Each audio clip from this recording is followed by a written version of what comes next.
आप सभी को मेरी तरफ से जय माता दी। कई सारे भक्तों का प्रश्न बार बार सुनने में आता है कि मंत्र जप के समय हम लोग को कौन सी सावधानी बरतनी चाहिए, मंत्र जप के क्या नियम हैं। इसके बारे में मैं आप सभी को पूरी बात बतलाने वाला हूँ, वो भी शास्त्र प्रमाण के साथ, ताकि आपको ये ना लगे कि आपको गलत जानकारी दी जा रही है। तो बिल्कुल ध्यानपूर्वक मेरी बातों को सुनिएगा। सबसे पहली बात जो शास्त्रों में बताई गई है कि नग्न होकर जप नहीं करना चाहिए। जी हाँ, कई सारे अघोरी तांत्रिक प्रेत मरी मसान की साधना करने वाले लोग जो है आपको सलाह देते होंगे कि नग्न अवस्था यानी नंगे होकर मंत्र जप करें, लेकिन ऐसा पाप आप बिल्कुल ना करें। अगर आप सात्विक देवी देवताओं का पूजन करते हैं, आराधना करते हैं, भक्ति करते हैं, तो आपको किसी भी अवस्था में नग्न होकर जप नहीं करना चाहिए। या तक कि आपको सिले हुए वस्त्र पहनकर भी जप नहीं करना चाहिए।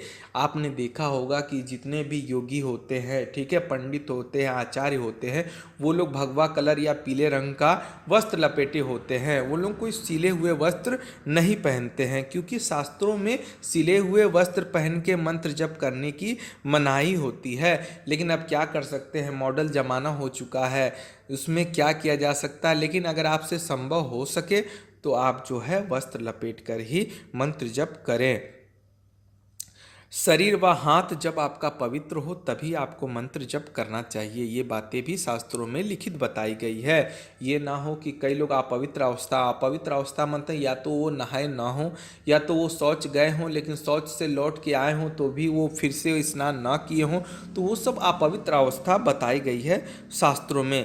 तो आपको इस अवस्था में मंत्र जप नहीं करना चाहिए। सबसे ज़रूरी बात जो शास्त्रों में बताई गई है कि मस्तक के बाल खुले रखकर जप नहीं करना चाहिए। जी हाँ, मस्तक के बाल हमेशा ढक कर ही मंत्र जप करना चाहिए।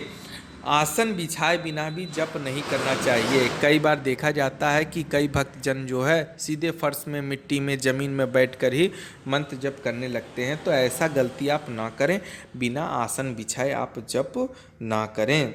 बात करते हुए भी जप नहीं करना चाहिए। कई सारे भक्तों को मैंने देखा है, राम राम राम, कृष्ण कृष्ण कृष्ण, राधा राधा करेंगे, उसी में जो है बात करना शुरू कर देंगे। तो ऐसा काम आप बिल्कुल ना करें। अन्य मनुष्यों की उपस्थिति में भी जप नहीं करना चाहिए, यानी अगर कई लोग आपके बीच में हो तो उस दौरान आपको मंत्र जप से बचना चाहिए। हाथ व मस्तक को बिना ढपे मंत्र जप नहीं करना चाहिए, यानी जब भी आप मंत्र जप करें तो हाथ और मस्तक यानी सिर आपका ढका हुआ होना चाहिए। स्थिर चित्त से ही जप करना चाहिए, यानी जब आपका मन दिमाग जो पूरी तरीके से स्थिर रहता है उसी दौरान आपको मंत्र जप करना चाहिए। रास्ते में चलते हुए व रास्ते में बैठकर जप नहीं करना चाहिए, यानी कई लोग मैं देखता हूँ यात्रा के दौरान मंत्र जप करना शुरू कर जाते हैं। देखिए, इसमें पाप नहीं है, इससे कोई दोष नहीं है, लेकिन आपको जो है रास्ते चलते और साथ ही कहीं अचानक बैठकर मंत्र जप नहीं करना चाहिए। ये बातें शास्त्रों में निषेध बताई गई है। भोजन करते समय भी जप नहीं करना चाहिए। निद्रा लेते समय भी जप नहीं करना चाहिए, यानी अगर आप खा पी रहे हैं उस दौरान भी मंत्र जप न करें, और ना ही आप सो रहे हैं उस दौरान भी आपको जप नहीं करना चाहिए। उल्टे सीधे बैठकर या पैर लंबे कर कर भी जप आपको नहीं करना चाहिए। जी हाँ, मैंने देखा है कई सारे भक्तों को, जब वो कई सारे मंत्रों का जप करते हैं तो पैर में दर्द होना शुरू हो जाता है, तो उल्टे सीधे आकार में पैर करके या लंबे करके जप करना शुरू कर देते हैं। तो इससे आपको बचना चाहिए। या तो आप रुक रुक के यानी ब्रेक ले लेके आप मंत्र जप करें, अन्यथा आप जो है अगले दिन मंत्र जप करें। छींक नहीं लेना चाहिए, खरखराना नहीं चाहिए और ना ही थूकना चाहिए मंत्र के दौरान। और सबसे विशेष बात कि आपको जो है नीचे के अंगों को स्पर्श नहीं करना चाहिए, और साथ ही भयभीत अवस्था में भी मंत्र जप नहीं करना चाहिए।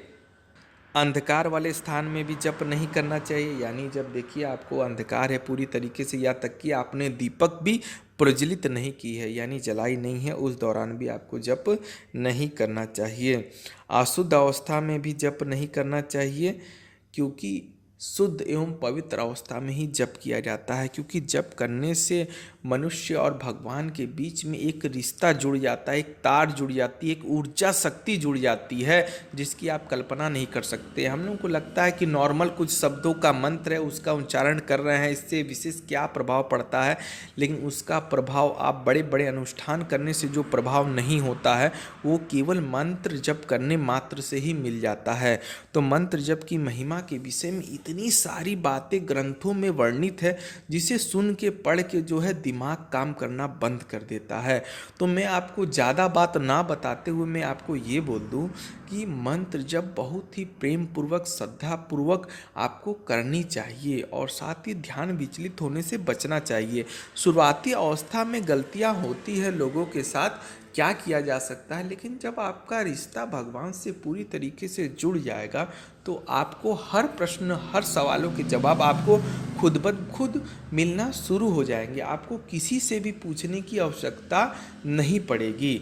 ठीक है, आपको मैं कुछ बातें बता दूं कि कभी भी आपको जो है बिना आसन के मंत्र जप नहीं करना चाहिए। आसन में आप कपास का आसन ले सकते हैं, कंबल का आसन ले सकते हैं, मृग चर्म यानी जो है हिरन का चमड़ी का तो मिलना असंभव है या बहुत कीमती है, तो आप क्या कर सकते हैं, कपास का या कंबल का आसन ले सकते हैं। और सबसे उत्तम होता है कुश का आसन। आप कुश का आसन लेके उसमें जो है आप मंत्र जप करिए, कोई भी दिक्कत नहीं है। सूर्य ग्रहण व चंद्र ग्रहण के दौरान अगर आप मंत्र जप कर रहे हैं तो वो मंत्र जप काफ़ी जल्दी सिद्ध होते हैं, उसमें बहुत ही जल्दी आपको सिद्धि प्राप्त होती है और आप भी जल्द से जल्द सफल हो जाते हैं। इस बात का आपको विशेष ध्यान रखना चाहिए। अगर मेरी द्वारा दी गई जानकारी आप सभी को पसंद आई होगी तो चैनल को सब्सक्राइब करना बिल्कुल ना भूलें। धन्यवाद।